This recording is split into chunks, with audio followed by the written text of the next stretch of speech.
Bismillahirrahmanirrahim. Assalamualaikum warahmatullahi wabarakatuh. Waalaikumsalam warahmatullahi wabarakatuh. Wa maghfiratu wa ridwanu. Oke, gimana kabar anak-anak kita sekalian? Alhamdulillah. Oke, benar kan ini kelas 8A. Benar. Jadi kita pada hari ini masih tetap membahas tentang bab yang sama, tentang kedudukan dan fungsi Undang-Undang Dasar 1945 dalam sistem hukum nasional. Sebelum kita masuk ke pembahasan, kita akan absen terlebih dahulu. Apakah hadir semua? Hadir semua. Oke. Ya. Jauh.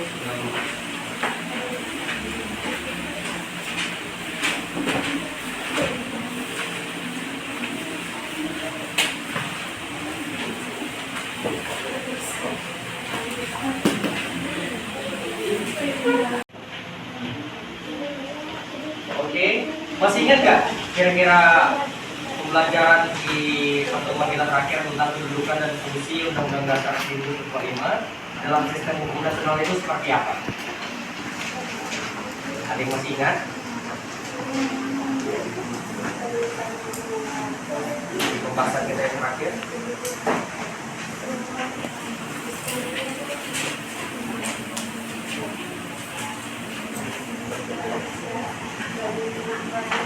Ada masih ingat kira-kira? Sebenarnya undang-undang itu dalam sistem hukum nasional seperti apa? Kedudukannya sebagai apa?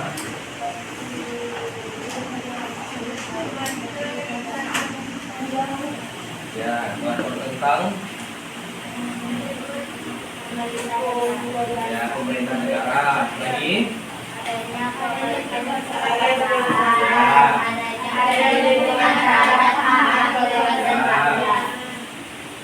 Berarti itu aja ya. Oke, jadi yang anak Ustaz sebutkan sudah benar. Jika kita selanjutnya ke pembahasan selanjutnya, yaitu poin ke B tentang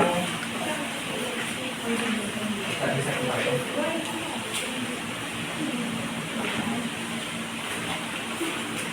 Oke. Jadi saat ini kita akan membahas tentang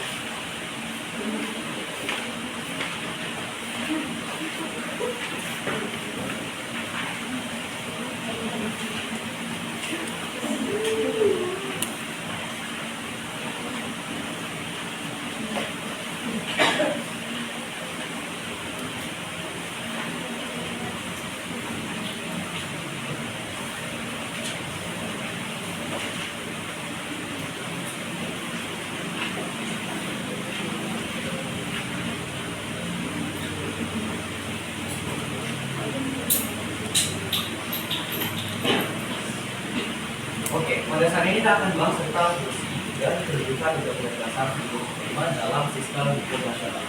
Kira-kira anak-anak Ustaz sekalian tahu nggak apa sih di mana fungsi dan kedudukan Undang-Undang Dasar 1945 dalam sistem hukum nasional?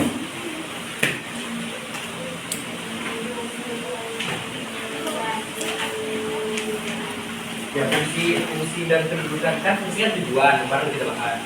Jadi fungsi dan kedudukan Undang-Undang Dasar 1945 di sistem hukum nasional itu sebagai apa? Ya, sebagai dasar hukum. Sebagai dasar hukum. Acuan.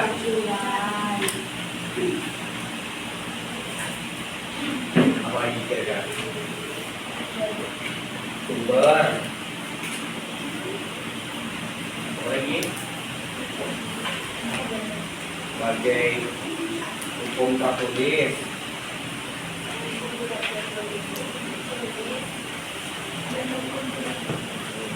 Dan tidak tertulis ya. Apa lagi?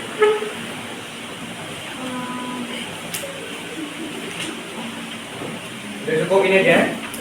Oke, jadi fungsi dari Undang-Undang Dasar 1945 dalam sistem hukum nasional itu ya tentu sebagai dasar hukum dari segala hukum yang Indonesia, sebagai acuan dalam ketika membuat peraturan harus berdasarkan Undang-Undang Dasar. Sumbernya juga sebagai sumber hukum juga dari undang-undang dan sebagai hukum tertulis. Dan untuk dari kedudukan Undang-Undang Dasar 1945 dalam sistem hukum nasional itu sendiri, kira-kira tahu nggak kedudukannya di mana? Di mana? Ayo, kira-kira kedudukannya sebagai apa sih? Posisi. Ya, kedudukan posisi. Jadi posisinya itu sebagai apa di? Sebagai apa? Ya, sistem hukum nasional itu ya sebagai apa gitu ya? Ya, sebagai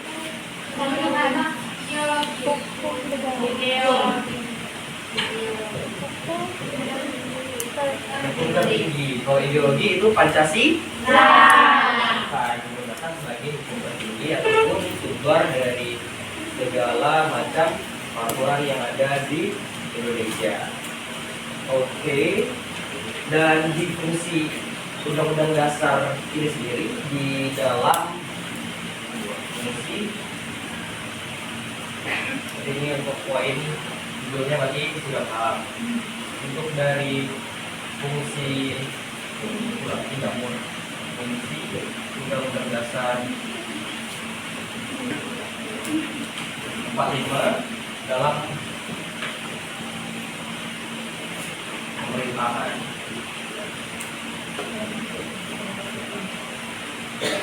berbagi akan 2 poin. Apa aja?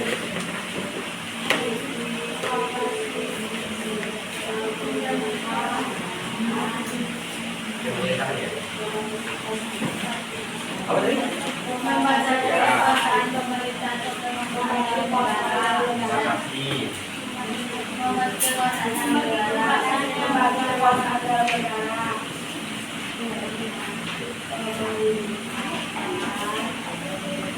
Ya.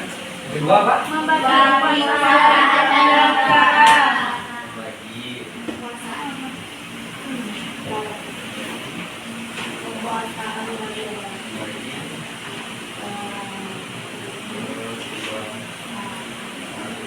kira-kira ada yang tahu nggak seperti apa sih bentuk membatasi pemerintahan dalam pelaksanaan tugasnya itu? Ada yang tahu nggak kira-kira contohnya di mana?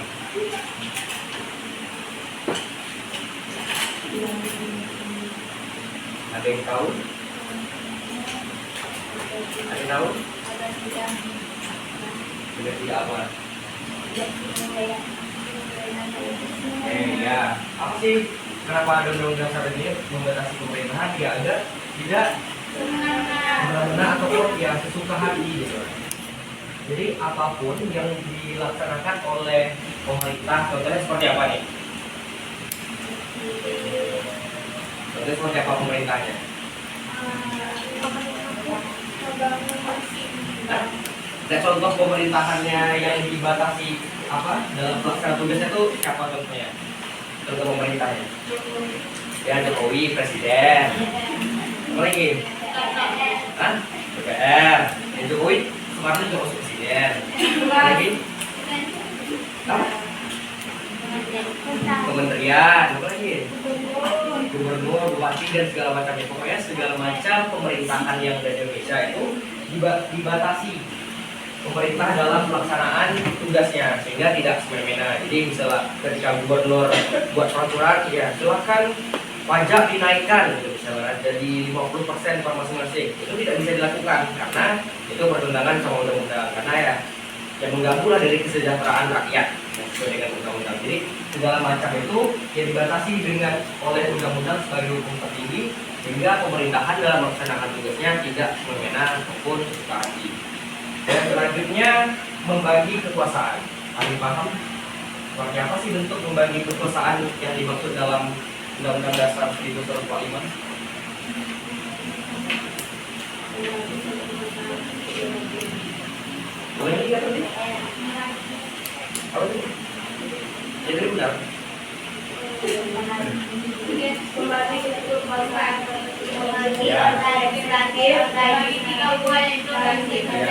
Jadi maksud dari membagi kekuasaan itu dibagi menjadi 3 bagian. Apa aja itu 3? eksekutif, legislatif, yudikatif, eksekutif, legislatif, legislatif, yudikatif. dan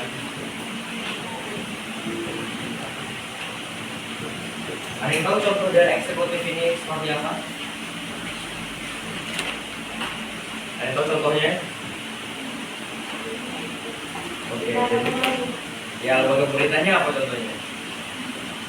Oke, contohnya kalau eksekutif ini presiden dan wapres dan wakil presiden. Kalau legislatif ada yang tahu contohnya? DPR, DPD, dan kalau yudikatif MA, MK, Komisi Yudisial. dan apa singkatannya KY. Kira-kira tahu nggak apa sih yang membedakan masing-masing dari tiga tugas ini? Kalau eksekutif ini presiden wakil presiden ini sebagai apa? Ngapain tugasnya? Legislatif ini sebagai apa? Dan yudikatif ini sebagai apa? Ada yang malam? Ada ataupun ada yang tahu? Oke, kalau itu, kalau eksekutif ini outputnya itu dia sebagai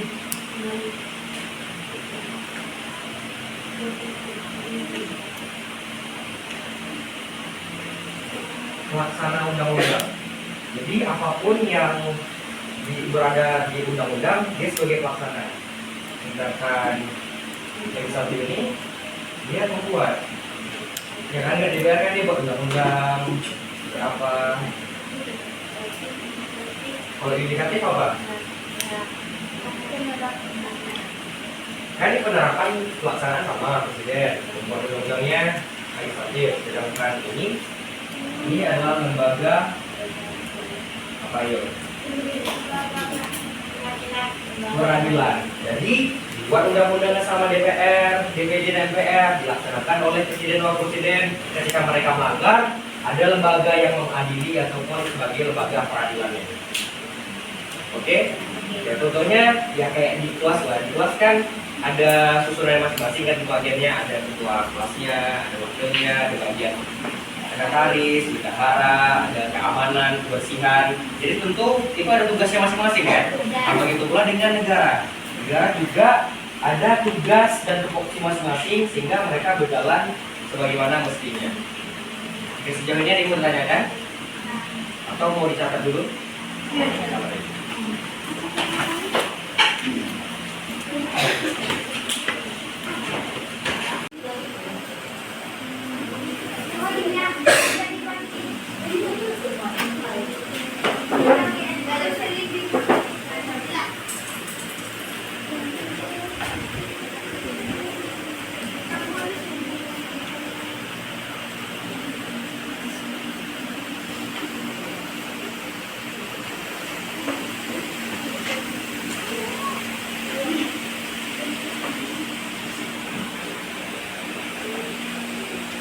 Bahas tentang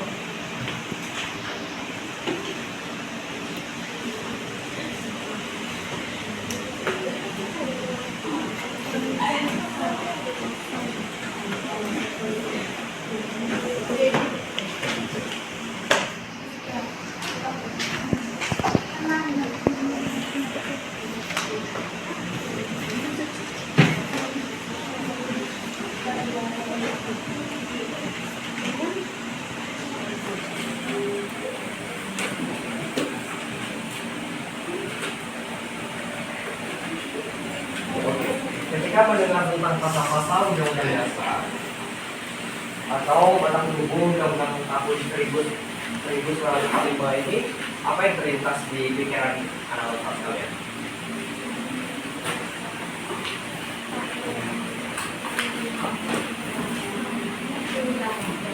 Aturan, apa lagi? Pokok, apa lagi? Oke, untuk bentuk dari Undang-Undang Dasar 1945 ini sendiri, dia ada 3 bagian di dalamnya. Ada apa bagiannya?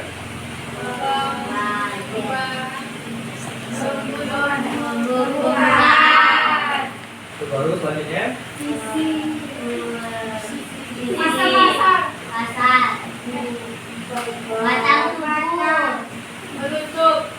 Ya, untuk penjelasannya.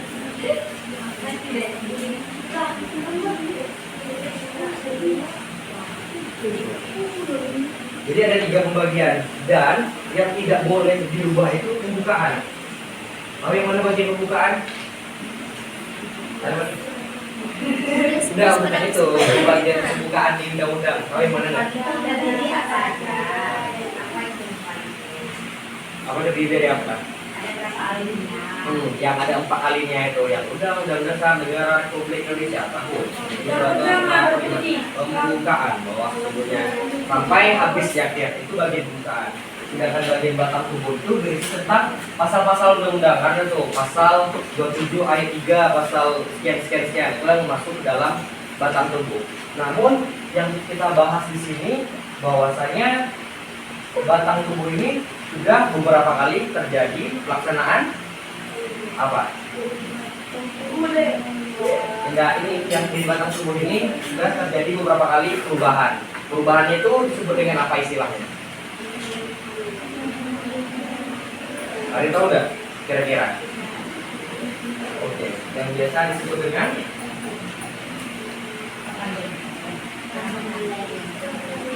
amandemen. Jadi di pasal undang-undang ini ataupun di batang tubuh itu sudah beberapa kali dilaksanakan amandemen ataupun perubahan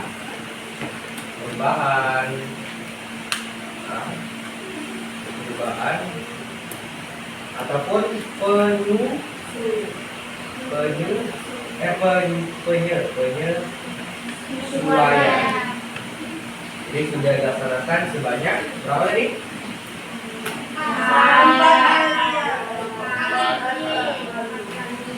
Kenapa sih start terjadi adanya perubahan atau penyesuaian? Kira-kira ada tahu nggak kenapa adanya perubahan pada batang tubuh ataupun pasal-pasal Undang-Undang Dasar 1945?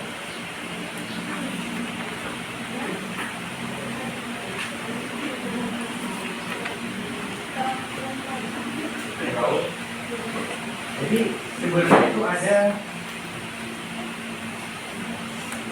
3 poin penting. Yang pertama itu adalah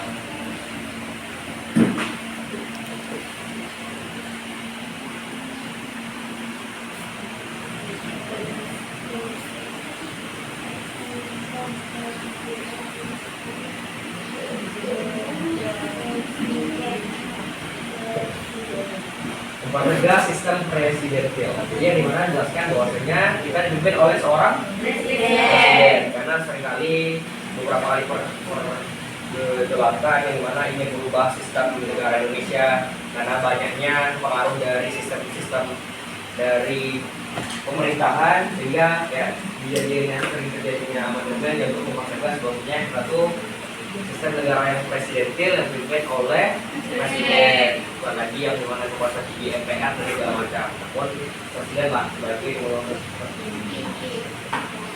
Terus juga mempertegas bahwasanya kita merupakan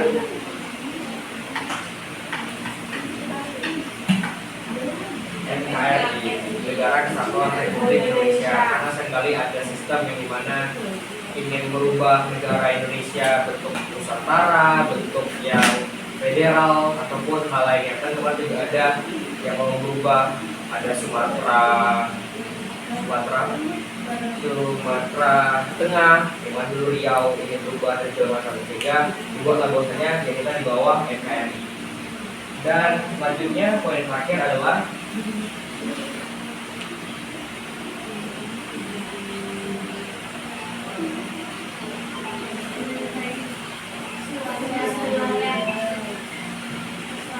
Ya.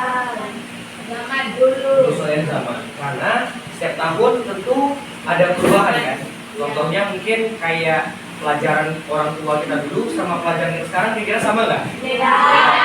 Peraturan mungkin sebelum mungkin ya kayak pas zaman Soeharto segala macam yang kalau misalnya melawan pemerintahan langsung ditembak, langsung hilang di saat itu. Namun kan saat ini tidak berbeda.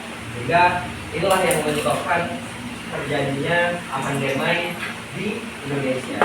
Dan selain pasal-pasal Undang-Undang Dasar 45 ataupun lebih, Indonesia juga memiliki hukum yang seperti yang disebutkan tadi, ada hukum yang tidak tertulis.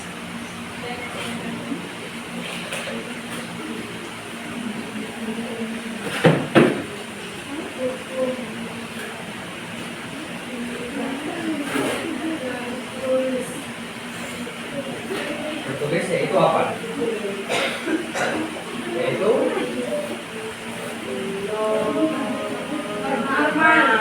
norma.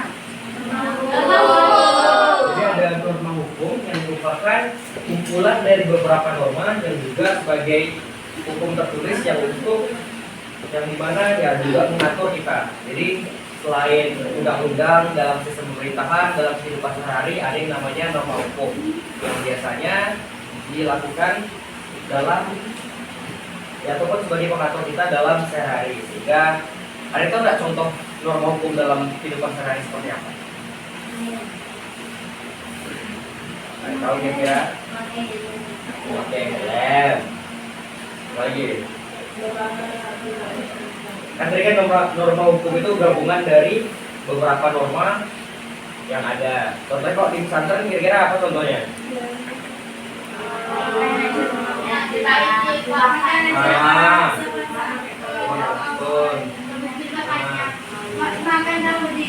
Diri nggak boleh bawa HP. Nggak boleh pacaran. Nggak ada yang bawa HP kan? Nggak ada yang pacaran.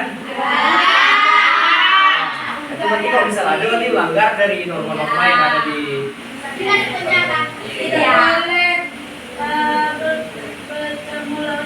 Tidak perlu ini sama lagi.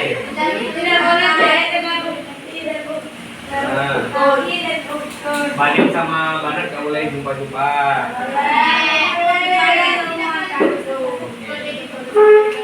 Jadi itulah mungkin gambar singkat terkait pasal-pasal undang-undang ataupun batang tubuh, di mana pasal ini juga sudah diubah beberapa kali, yaitu ada amandemen sebanyak 4 kali. Yang mana kenapa diubah ya mungkin mempertegas sistem pemerintahan yang presidensial, di mana juga mempertegas bahwa kita itu merupakan negara kesatuan Republik Indonesia dan punya kekayaan zaman. Dan juga selain itu di Indonesia juga ada norma hukum yaitu merupakan hukum tidak tertulis yang mengatur dalam pelaksanaan kehidupan sehari-hari. Oke, atau mau dicatat sebelum? Oke, siap catat kita kuis. Yang kuis sih namanya teka-teki sila. Ini masuk ke teka-teki sila Pancasila. Jadi nanti lombanya ini per game. Sudah per game, jadi per masing-masing bangku. Jadi nanti Ustadz akan kasih undian ke anak Ustadz, silahkan ambil undiannya. Nanti Ustadz bacakan soalnya dan apa jawabannya sesuai dengan apakah dapat menurun, mendatar atau apa yang anak Ustadz. Oke? Ustadz udah ada kertas? Apa? Boleh lihat buku. Waktunya cuma 10 detik. Jadi Ustadz bilang nanti baca soalnya langsung coba baca 10 detik. Kalau nggak ada berarti habis. Oke? Soalnya seputar pembahasan kita tadi. Oke, pertama di sini. Oke.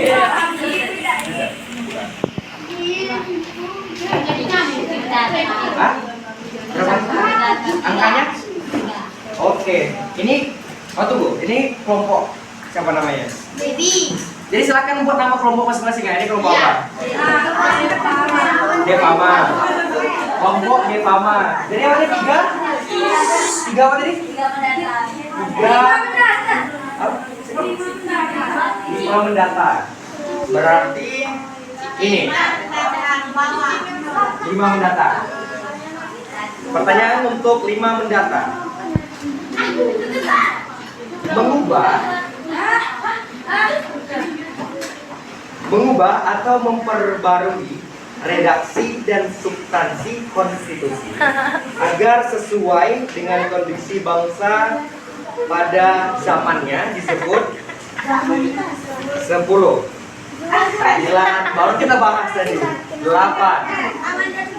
Apa? Oke, benar, jawabannya amandemen.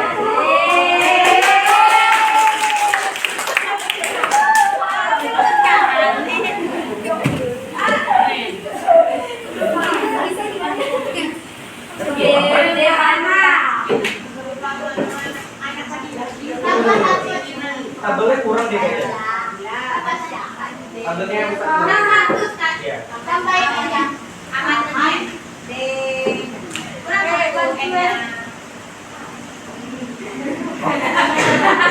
Amandemen. Jadi kelompok Devana dapat poin. Adifama dapat poin 100. Lanjut ke kelompok selanjutnya. Ya.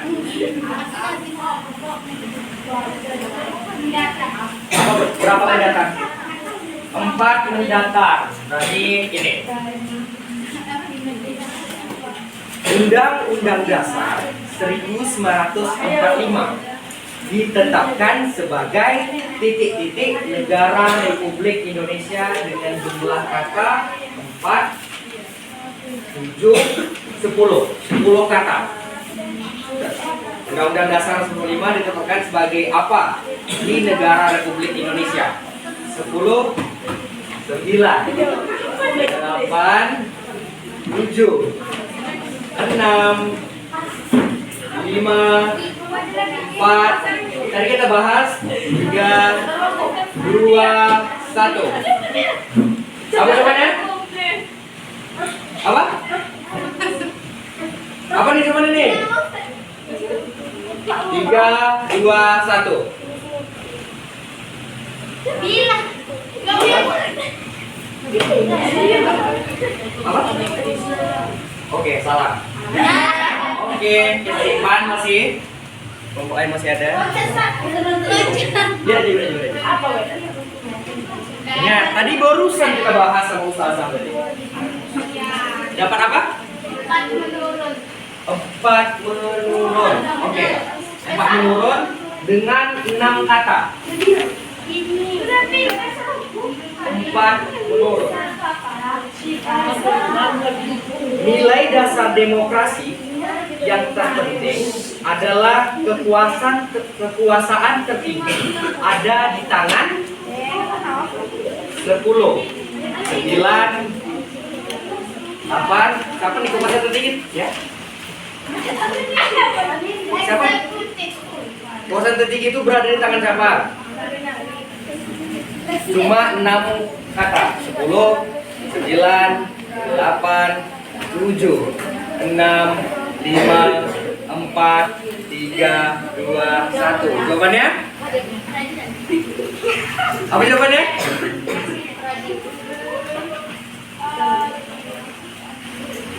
Tiga, dua, satu. Salah. Oke, lanjut. Itu pernah kita bahas di pertemuan pertama. Siapa sih yang memegang kekuasaan tertinggi sebenarnya? Dia yang mengendalikan kita semua. 5 menurun. 5 menurun, ada 5 kota. Susunan dari norma-norma disebut norma apa? Yakin? Masih ada waktunya 10, 9, 8, 7, 6, 5, 4, 3, 2, 1. Jawabannya apa? Oke, benar. Jawabannya adalah norma. Apa? Nah, tadi udah jawab duluan dia tadi. Ya kan dia per kelompok kan, jadi jangan kasih kelompok lain, oke?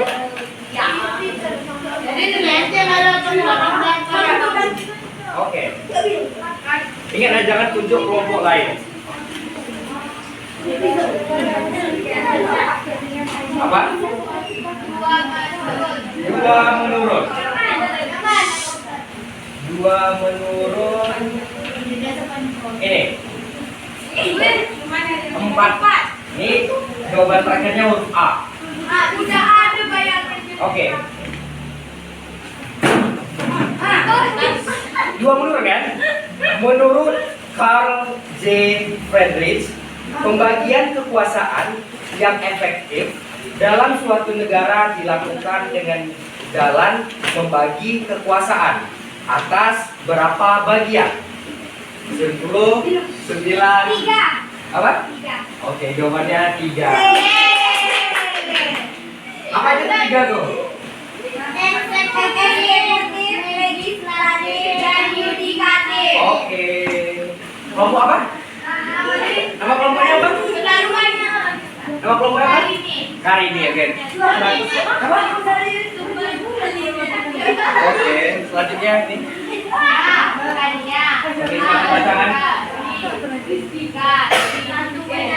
Satu mendatar. Mendatar berada di satu mendatar. Oke, mendatar ini. Ada 1, 2, 3, 4, 5, 6, 7, 8, 9, 10.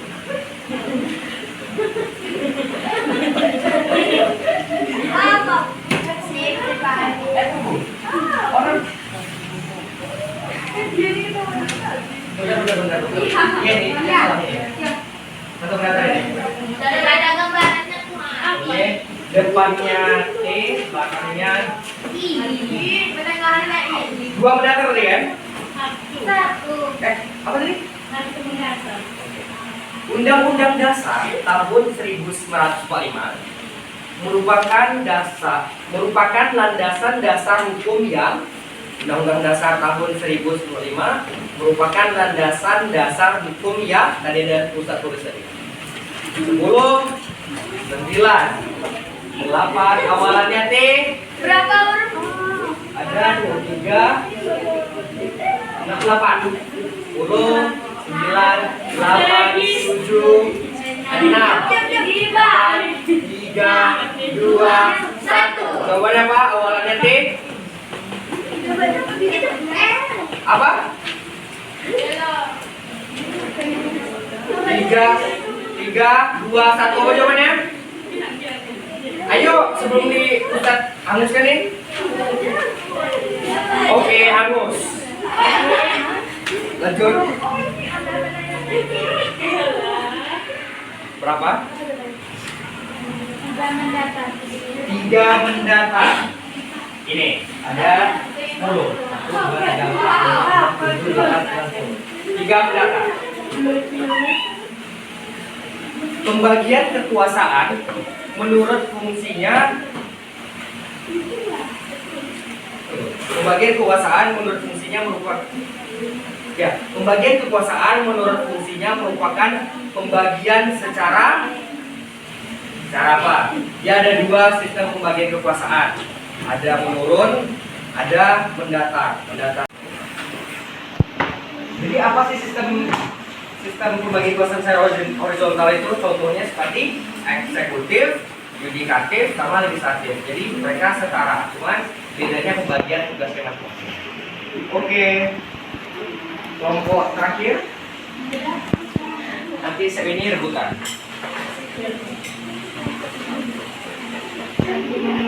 Satu menurun.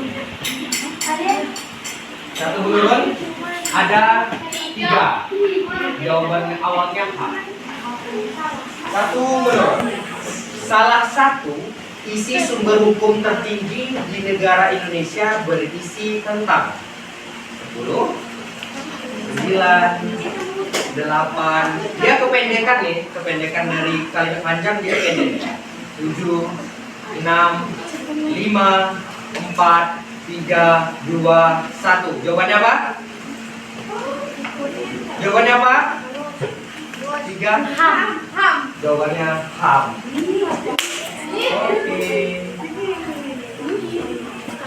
Oke, ada 2 pertanyaan yang belum dibuka. Jadi silakan nyimak ya. Ini rebutan. Siapa yang bisa silakan angkat tangan. Oke. Berkelompok. Berkelompok ya. Kita soal 3 menurut. Ada 1, 2, 3, 4, 5, 6, 7, 8, 9, 10. Ada 10. 3 menurut. MPR, DPD, DPR adalah lembaga yang menjalankan kekuasaan Legislatif. apa? Legislatif. Legislatif.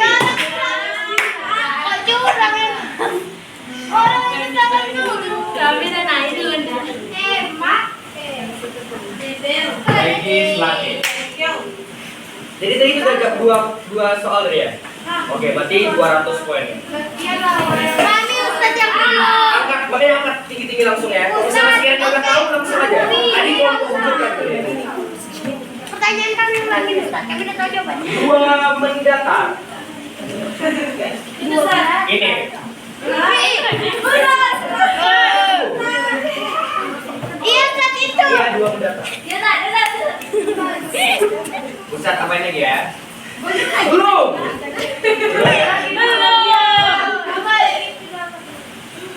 Tunggu 2 mendatar. Tunggu salah deh. Satu mendatar. Satu mendatar ini 2 mendatar. Satu mendatar. Satu mendatar. 2 mendatar ya. Ada 3, cuma 1 kata lagi yang kosong. Jika dilihat dari fungsinya, konstitusi memiliki titik-titik fungsi. Ini. Apa? Jawabannya 2.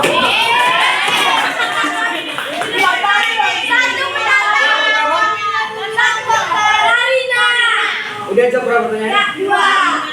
Ingat ya, Ustaz lagi. Cepat ya, Ustaz langsung nengok.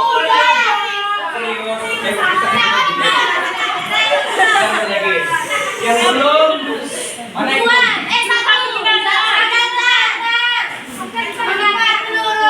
4 menurun. 4 menurun ya. Nilai dasar demokrasi yang paling terpenting adalah kekuasaan tertinggi ada di tangan paling belakang. Rakyat. Betul, jawabannya.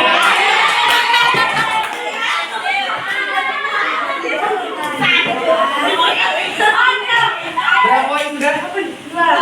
Udah, oke 2. Berapa pertanyaan lagi sih? Satu mendatar. Tunggu, kita ke nggak ini dulu deh. 4 mendatar. 4 mendatar. Undang-Undang Dasar 1945 ditetapkan sebagai titik-titik negara Republik Indonesia. Apa? Salah. Tidak tertulis. Tidak tertulis. Salah.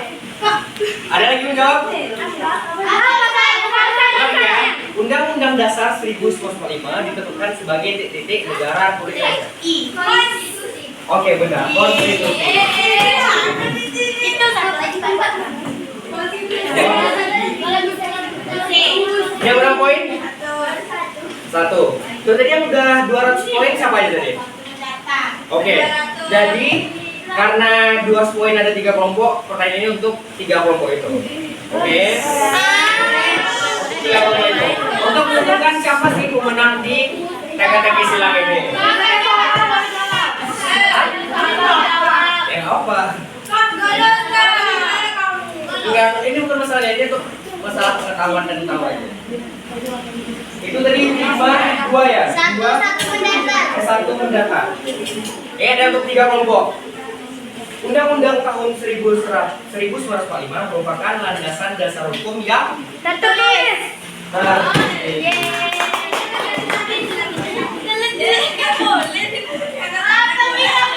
Oke, kelompok apa namanya? Sarina, oke. Jadi kelompok apa ini? Kelompok apa? Ini Nora berapa tadi? Oke, ini Nora 100 poin, tepuk tangan. Oke, selanjutnya kelompok Kari ini berapa poin? Oke, terutama untuk hari ini 200 poin. Ini kelompok apa namanya? 2 KM. Berapa poin? 200. Oke, kelompok 2 KM 200 poin. Ini kelompok apa namanya? Bupana berapa poin? Oke, Bupana 0 poin. Tepuk tangan. Oke, ini kelompok apa? Berapa poin? Oke, nafsu sumpah sesuai keterangan. Oke, ini berapa poin? Ini paling apa kali ini, Men? Kelompok apa namanya? Sama kok. Cikana. Oke, cari berapa poin? 0. Oke, 0 poin. Oke, terus terakhir sama namanya? Sadena. Sadena berapa poin? 300. Oke, tangan untuk Sadena 300 poin. Jadi inilah untuk bahas teknik silang tadi ya, membahas tentang seputar pembelajaran ini nanti. Nanti juga setiap pertemuan ada model pembelajaran yang berbeda. Jadi silakan fokus. Hah? Nanti pas balik lagi yang lain ada lempar bola juga macam. Ya nanti tinggal tunggu saja pembelajarannya bertukar pasangan dan model pembelajaran lainnya. Rasa Ustaz mungkin itu saja karena dia cukup ada saja. Ya atau mungkin ada yang mau ditanyakan? Ada? Apa? Ah ya, sebelum ditutup mungkin siapa yang bisa menyimpulkan dari pembelajaran hari ini?